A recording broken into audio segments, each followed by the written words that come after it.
aujourd'hui on se retrouve pour une nouvelle vidéo, mes produits terminés. J'avais envie de vous présenter tous les produits que j'ai terminés il y a peu et de vous dire à peu près ce que j'en pensais, donner mon avis. On va commencer par tout ce qui est skincare avec ce petit masque Apple Tox de chez Tony Moly. Je suis une grande fan de la marque Tony Moly pour les odeurs et pour le côté packaging à chaque fois super mignon. C'est assez encombrant mais c'est tellement kawaii. Je voulais vous donner mon avis, c'est un masque coréen et c'est un masque peeling, donc vous le mettez, ça fait comme une petite gelée, après ça entre guillemets sèche et ça fait vous frotter, ça enlève les peaux mortes. Il est selon moi pas recommandé pour les peaux hyper sensibles, j'ai la peau sensible et ça me picotait un petit peu. Je sais pas si c'est voulu, que c'est pour le côté un peu revitalisant et boostant si je peux dire ça comme ça, mais sinon c'est un très bon masque, ça fait une très belle peau, j'ai pas eu de soucis d'allergie. Ensuite on va passer à cette crème, il m'en reste vraiment très peu. C'est la crème hydratante qui fait tout, visage, corps, mains et cheveux. Donc en fait je l'ai acheté pendant les soldes il y a pas mal de temps et au début je l'aimais pas du tout pour la peau. Et je crois que j'en appliquais trop et du coup ça faisait des espèces de peluches et je la supportais pas, et à un moment je m'y suis mis à l'utiliser mais en petite quantité et franchement je la trouve géniale. Elle est hyper pratique à emmener partout, comme vous voyez elle est multi-usage si je peux dire, donc du coup c'est hyper pratique, elle est très hydratante et franchement je vous la recommande. Vraiment, je sais pas si elle existe encore, je pense qu'ils ont dérivé la gamme. Il y avait les sérums qu'elle avait qui étaient ultra bien, je l'ai jamais retrouvé mais je pense que ça doit être renouvelé sous d'autres noms pour les nouvelles collections. Mais je vous la recommande vraiment si elle est encore dispo, sinon je vous mettrai un équivalent que j'ai trouvé. Ensuite, on a The Ritual of Namasté Purify Natural Skincare et c'est une mousse nettoyante douce onctueuse sans savon. Donc c'est un petit nettoyant pour la peau, elle est super bien.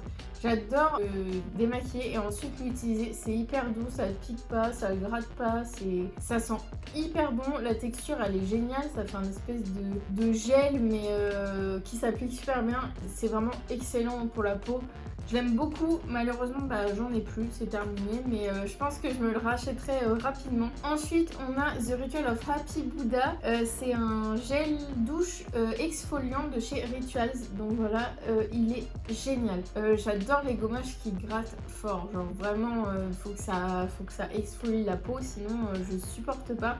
Et c'est le seul, vraiment, je crois que c'est le seul gommage que je connaisse qui j'aime autant. À chaque fois je l'achète, je l'ai dans les calendriers de l'Avent et je l'adore, je le saigne à chaque fois. Je peux que vous le recommander si vous aimez les gommages qui soient efficaces et pas des trucs de gnognottes qui grattent pas. Donc je vous le conseille vraiment. Ensuite, il y avait la crème Gorgeous de chez Lush, c'était qu'un petit échantillon, mais elle est juste excellente. Par contre le prix ça fait ultra mal, mais sachant que c'est naturel, bon on peut se poser la question de le mettre, mais elle était vraiment super pour la peau, pas de peluche, hyper nourrissante, vraiment qui s'adapte à beaucoup de peau. J'ai jamais eu de problème d'allergie, donc je peux que vous la recommander si vous avez un budget soin conséquent à mettre dans des crèmes. Elle est vraiment super bien. Ensuite on va passer au côté maquillage. Le dernier produit entre skincare et maquillage, c'est cette base Clarins Lisse Minute Comblante. Je suis pas très satisfaite. En fait, c'est une base qui, je pense, est siliconée. C'est une base qui bouche les pores pour les rendre invisibles. Personnellement, j'ai utilisé avec divers fonds de teint. Ça fait des peluches, ça s'enlève, ça fait des trous. J'aime pas du tout. Après, si vous êtes quelqu'un qui vous maquille pas, qui vous mettez juste ça l'été comme ça sans rien, ça fait un bon effet comblant. Oui, on voit moins les pores, mais appliqué avant le maquillage, je trouve pas ça top. Ensuite, on va passer à un fond de teint. C'est le Born to Glow de chez NYX. Je suis ambivalente dessus.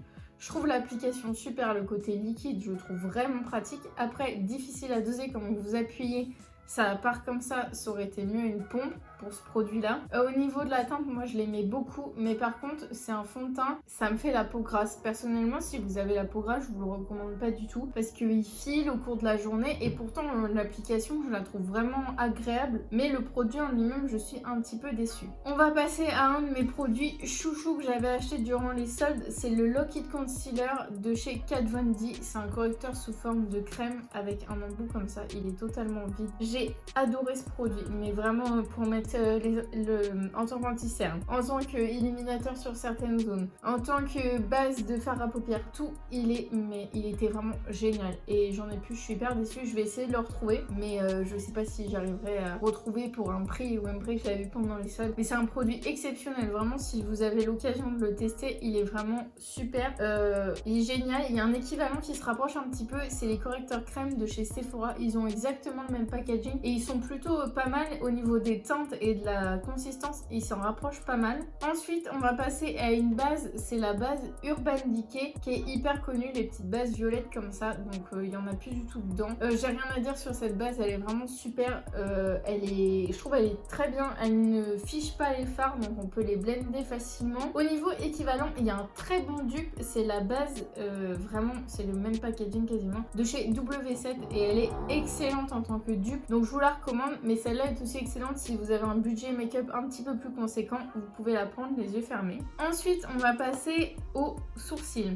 J'avais deux produits. Il y a le crayon de chez Anastasia Beverly Hills que je ne trouve plus. Je crois que je l'ai jeté avant de vous le montrer. Enfin, un crayon pointe très fine. Et c'est hyper bien pour les sourcils quand vous savez pas trop vous maquiller les sourcils comme moi. C'est un gros problème pour moi. C'est mon plus gros défaut en make-up, je dirais. Et bah, c'est vraiment hyper pratique, mais c'est un produit qui coûte assez cher.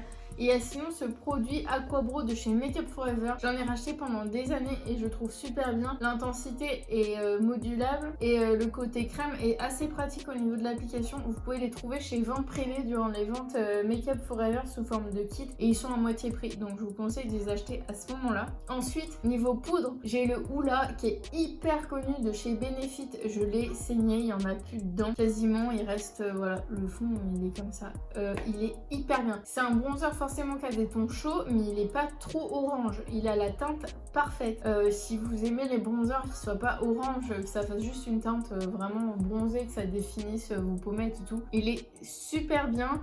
C'est un investissement, mais pour des poudres comme ça dure super longtemps. Ensuite, j'ai cette poudre Perfect Finish HD Powder. Je vais y arriver, j'ai lu HD Power, je sais quoi. Alors, c'est poudre fixante haute définition de chez Elf et elles sont, alors je crois qu'on dit ELF, mais bon, je vais dire Elf. Elle était vraiment super bien, c'était livré avec une petite houppette.